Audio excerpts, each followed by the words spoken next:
అండి అందరికి జై శ్రీరామ్. అయితే ఇవాళ టాపిక్ వచ్చేసి ఏంటంటే ఇదిగో ఇది నా కుంకుమ పసుపు కుంకుమ డబ్బాలదండి.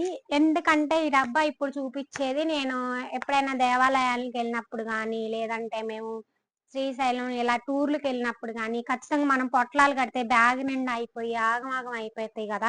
అంటే లైక్ ఫోన్లు కూడా బ్యాగులను పెట్టుకుంటాం కదా, ఫోన్ల మీద పట్టడం, ఇది బ్రష్ చేయడానికి మనం ఏదన్నా టూర్స్కి వెళ్తే దాదాపు అన్ని బ్యాగ్ లో పెట్టుకొని వెళ్తాం కాబట్టి చాలా మందికి ఏంటంటే తెలియక పొట్లాలు కట్టుకోను లేకపోతే అక్కడికి వెళ్ళినాక కొనుక్కోవటం ఇలా చేస్తారు. అలా చేయటం కంటే కూడా మనం ఇంట్లోనే మన ఇంట్లో పసుపు కుంకాలు ఏవైతే ఉంటాయి అవి తీసుకెళ్లి అమ్మవార్లకి ఇస్తే ఇంకా చాలా మంచిదండి.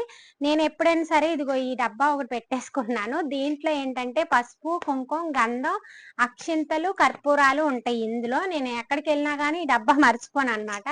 ఎందుకంటే ఇందులో మనం దేవాలయాల దగ్గర ఉన్న కుంకుమను పెట్టుకుంటాను, మళ్ళీ మన ఇంట్లో ఉన్న కుంకుమ కూడా ఇందులో పెట్టుకుంటాను అనమాట. అందుకని చెప్పేసి అని కుంకుమ డబ్బా ఇవన్నీ ఇందులో పెట్టుకొని వెళ్తాను. వెళ్ళి అక్కడ ఏమన్నా మనకి దేవాలయాలు కాడ ఇలానే పక్కన విగ్రహాలు ఉంటాయి. మన శివాలయానికి వెళ్తే నందీశ్వరుని మీద వేస్తాము, పక్కన శేషనాగులు ఉంటాయి వాటి మీద ఇలా వాడతాం కదా. అయితే ఏంటంటే మనం అక్కడికి వెళ్ళినాక ప్యాకెట్లు కొనుక్కొని ఆ ప్యాకెట్లు ఆడేయాలో తెలియక అక్కడ పడితే అక్కడ వేసేయటం, ఇవన్నిటికంటే కూడా మన సంస్కృతిని మనం కాపాడుకోవాలని చెప్పేసి అంటే ఇలా మనం కంఫర్టబుల్ గా ఒక డబ్బా అనేది కొనుక్కొని దాంట్లో అన్ని పెట్టుకొని తీసుకెళ్ళి మళ్ళీ మనమే తెచ్చుకొని పెట్టుకుంటే ఇబ్బంది ఉండదు. ఎందుకంటే ప్రకృతిని కాపాడాలి, మన దేవాలయాల్ని మనం కాపాడుకోవాలి. కాబట్టి నేను చెప్తున్నా, నేను చేసే పని ఏంటంటే నాకు ఈ డబ్బా నేను ఎప్పుడు పెట్టుకుంటా దగ్గర గుళ్ళ కాడికి వెళ్ళినప్పుడు. అంటే ఇంటి దగ్గర గుళ్ళకి వెళ్ళినా నేను దగ్గర పెట్టుకుంటాను, లేదంటే మన ఏదైనా టూర్లకు వెళ్ళినా కానీ దగ్గర పెట్టుకుంటాను అనమాట. పసుపు కుంకుమ అంత ముఖ్యమైనది కాబట్టి చెప్తున్నా.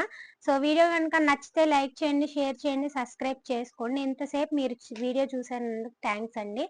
ఈ వీడియోలో మీకు ఏమన్నా యూస్ అయ్యింది అని చెప్పేసి అని అనుకుంటే ఇంకొకరికి కూడా యూస్ అయ్యిద్ది అని చెప్పేసి అని అనుకున్నట్టయితే పక్కన వాళ్ళకి షేర్ చేయండి, మీరు లైక్ చేయండి, సబ్స్క్రైబ్ చేసుకోండి. థ్యాంక్ యూ అండి.